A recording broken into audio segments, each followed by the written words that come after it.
Okay, so we are back for our next session. 5 things every option trader should know according to the regulatory division with Karen McMeekin, Director, Strategy and Regulatory Outreach at the Montreal Exchange Regulatory Division, and Marc Komlossy, Senior Market Analyst, also at the Regulatory Division. So Karen, Marc, I leave it to you. Thanks, Michelle. Good afternoon, everyone. My son is often telling me that I'm too loud, so I'm assuming everyone can hear me. So yes, my name is Karen McMeekin, and I'm the Director of Strategy and Regulatory Outreach for the Regulatory Division of the Montreal Exchange.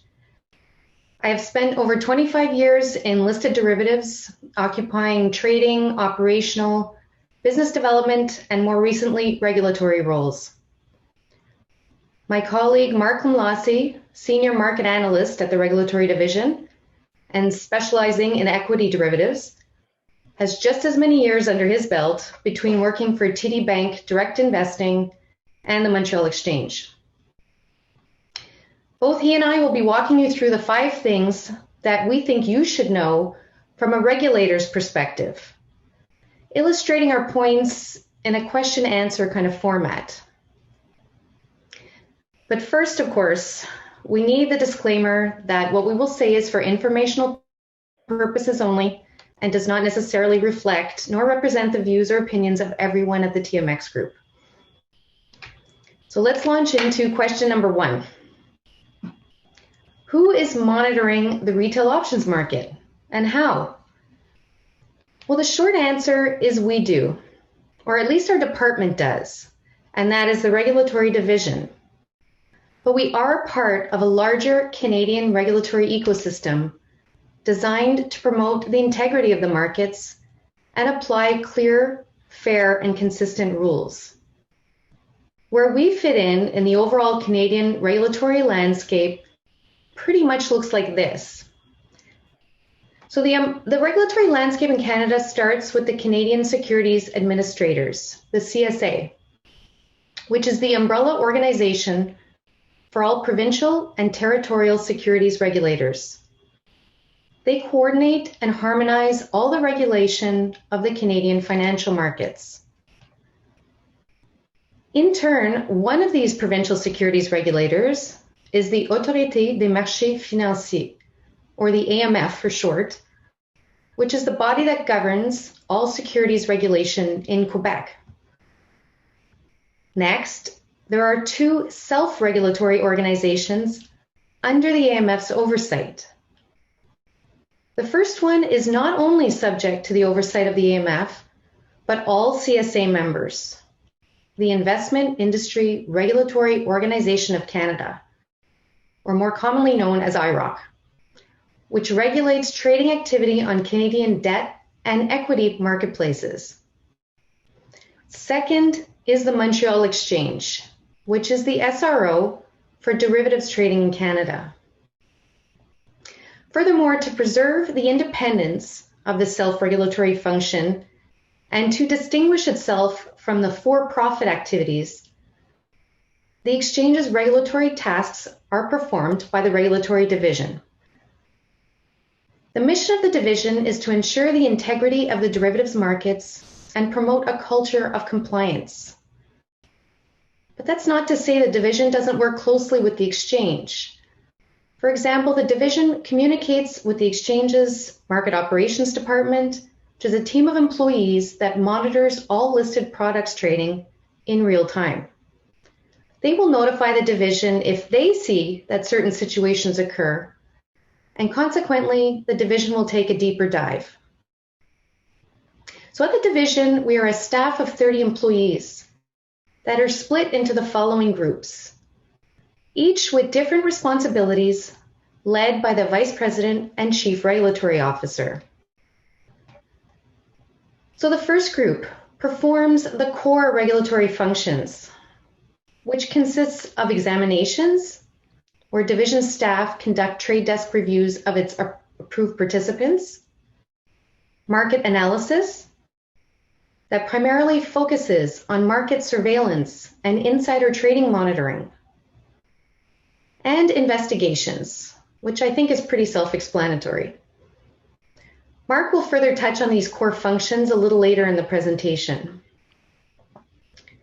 Another group is enforcement and market regulation, which is essentially responsible for enforcing the rules through the disciplinary process.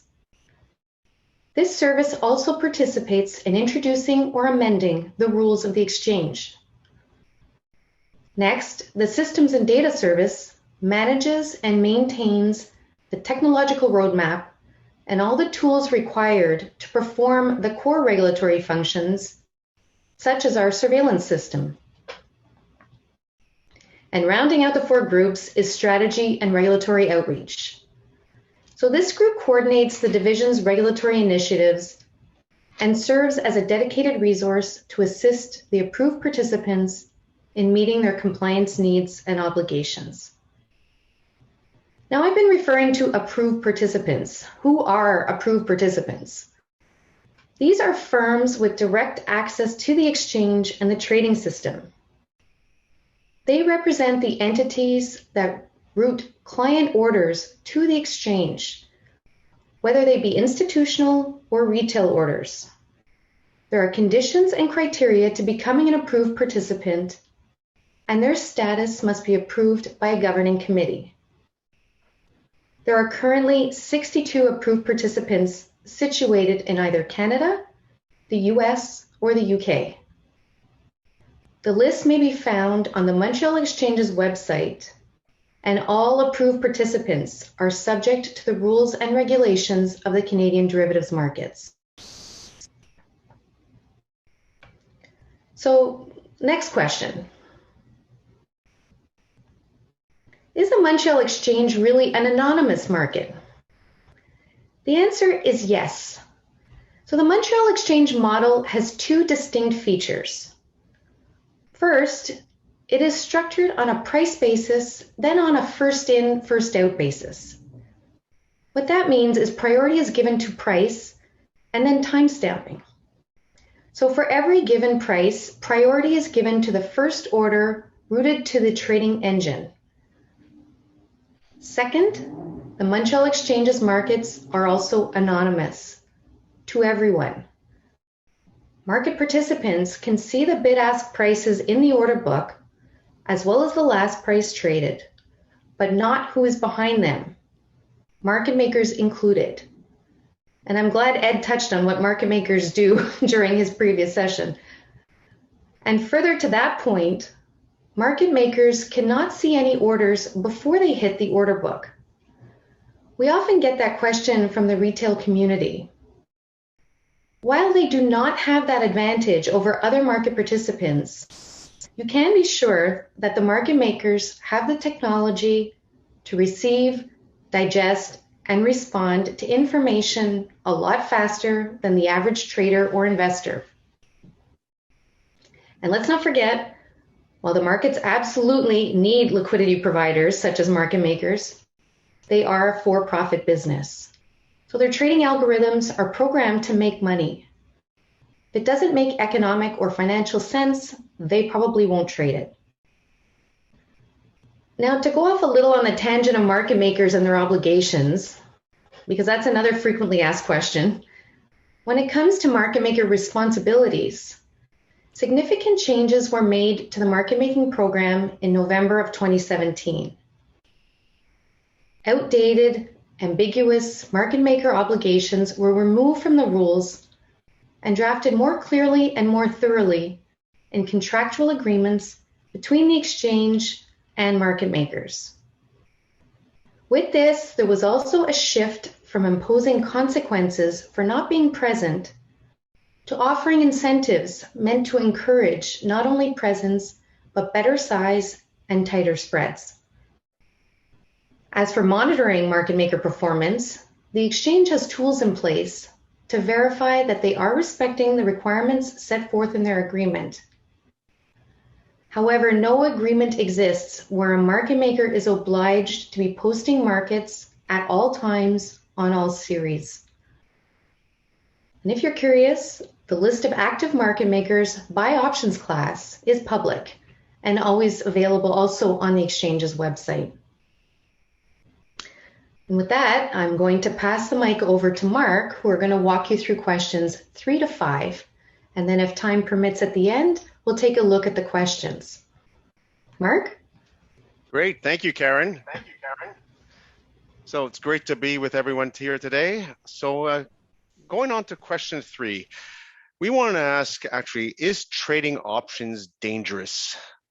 Well, actually, one of the biggest challenges the derivatives industry has to face is the notion that options are really the cause for market crashes due to their inherent risk. That is one myth that has been circulating ever since the early 17th century, when options were blamed for the downfall of tulip prices in Holland. The myth has survived for centuries because some people have misused the product.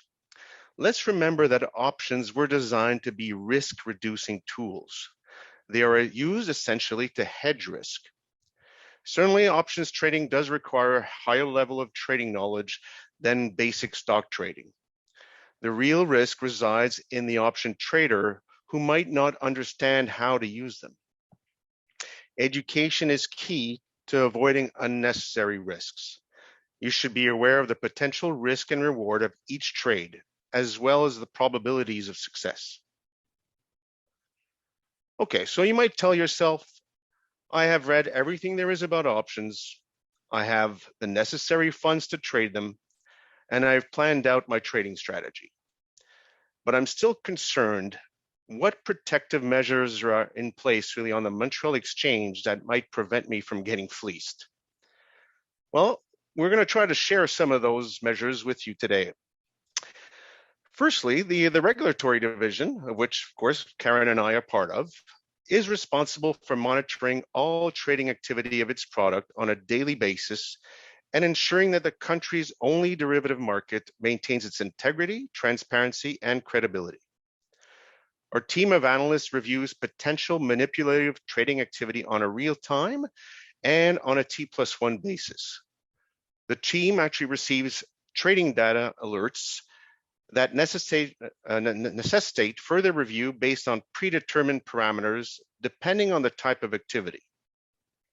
These activities can range from insider trading to front running to actually more complex types of activities such as spoofing. Our team of examiners regularly conduct trade desk reviews of our approved participants to ensure they comply with our rules. This can involve verifying trade tickets, checking out the firm procedures, and verifying books and records. Our team of investigators will take up cases referred to them by the analysts and the examiners in which initial findings have led to potential regulatory breaches. Our market operations department is another important player in making sure that improper trades are removed from the trading system. With the advent of Asia hours, just last week actually, they have their eyes on the market around the clock, monitoring trading activity 20.5 hours on our products. I will also highlight 2 rules actually were put in place to further protect the investment public, and that the market operations department really is an instrument, they play an instrumental role in enforcing them. The first one is actually called the top of the book price limits.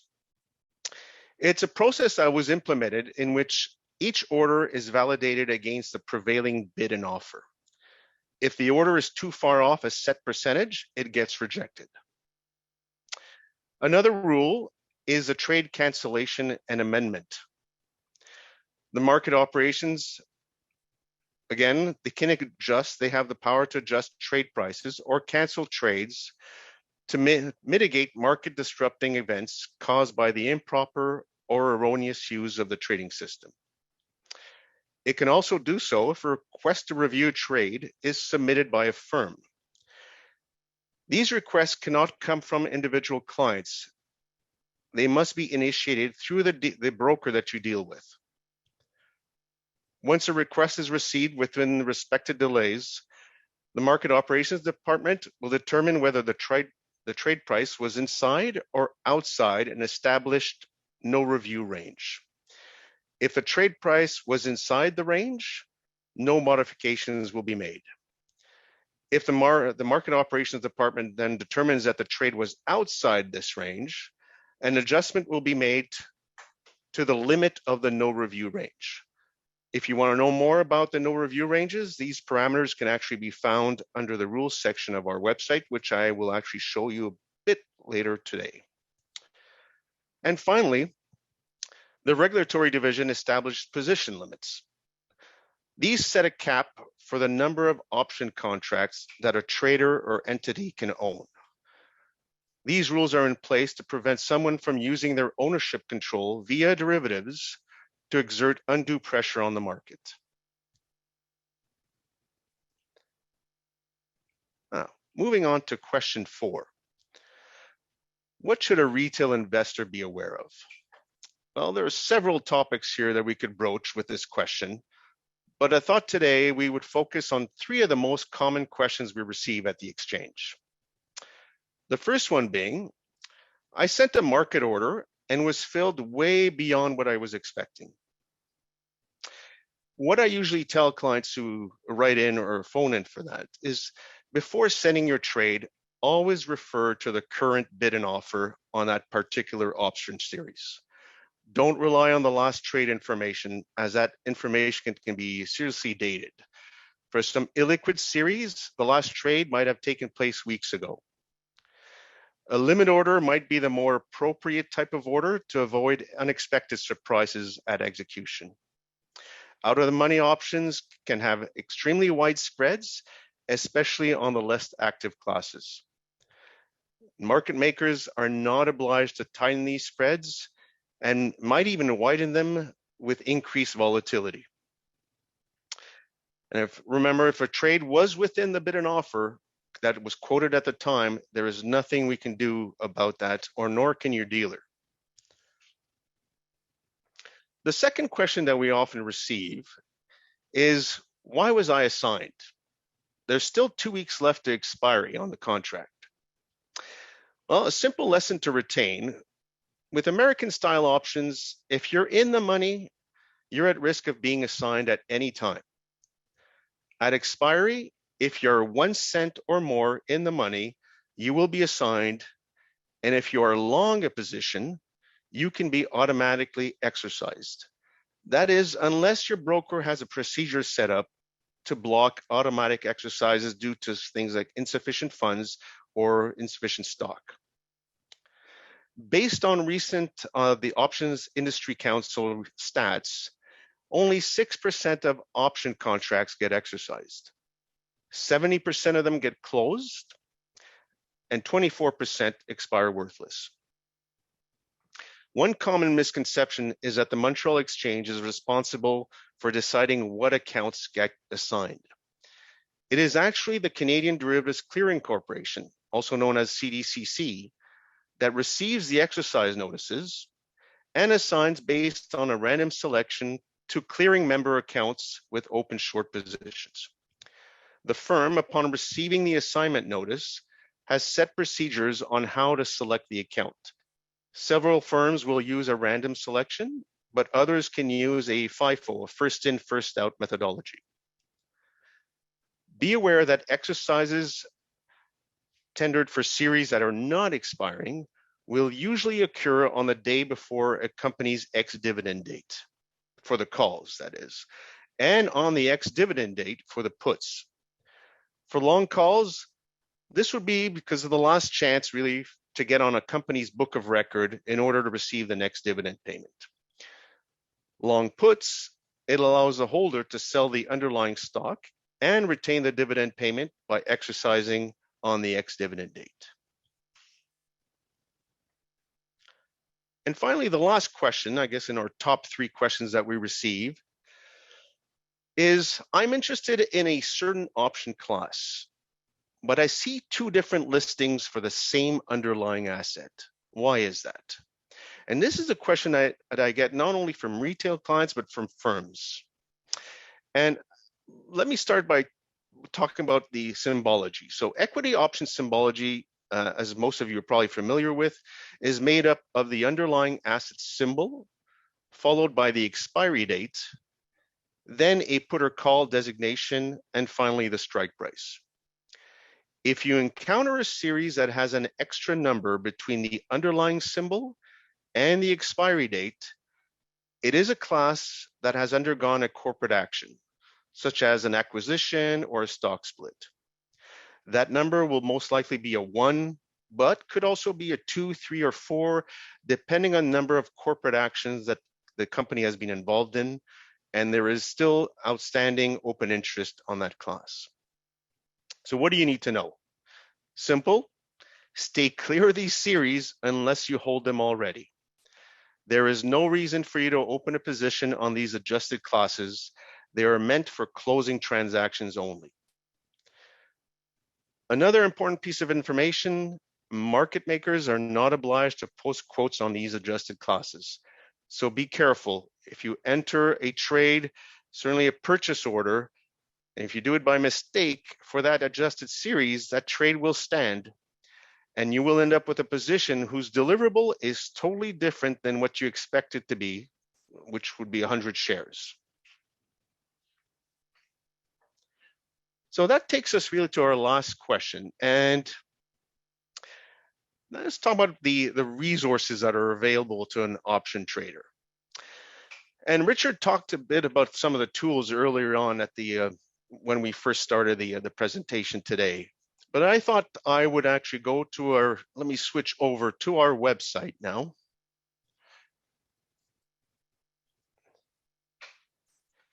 And maybe highlight some of the other areas that could be of interest to you. Now, of course, there are infinite amount of resources available to an option trader, but today, really, my focus would be on our own website. If you're unfamiliar with the site, it's m-x.ca. This would be the homepage when you get in. And the first area that I really would like to highlight is our rules section, since I referred to a few of them today. The rules section can actually be found on the left-hand side of the homepage under reference links.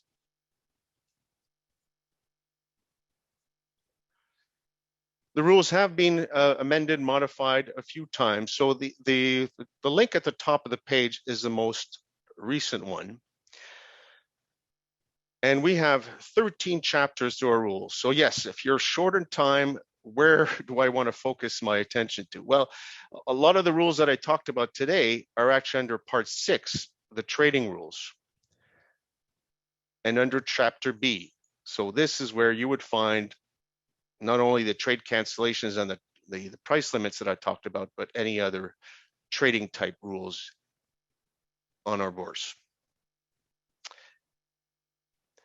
As well, I'd like to highlight our internal websites. So for the regulatory division, which can be found under regulation. And here you'll be able to read a bit more about our functions, about position limits, about margin rates for our futures contracts. And if you're really interested, about the types of fines for minor violations. And I'll end this by actually maybe highlighting some of on the education section. And again, Richard did talk about a lot of the great stuff here, like Options Matters blog and the Options Play and the Covered Call Screener. So I won't add to that. Richard did a great job of introducing this to you, but I will show you the guides and strategies, which I think is very good, because I know we've seen a lot of questions regarding strategies and how do I enter them. Well, we actually have articles here from industry experts based on every single strategy that you can think of with options. So this is a very good start if let's say you want to go into to do a long condor play.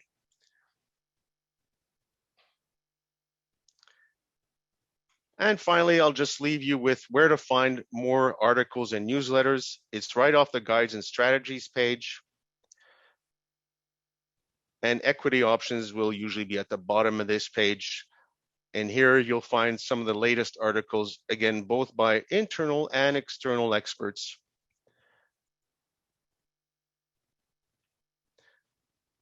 So hopefully this was of a great help to you, and some of these tools will help you improve and really profit from trading options.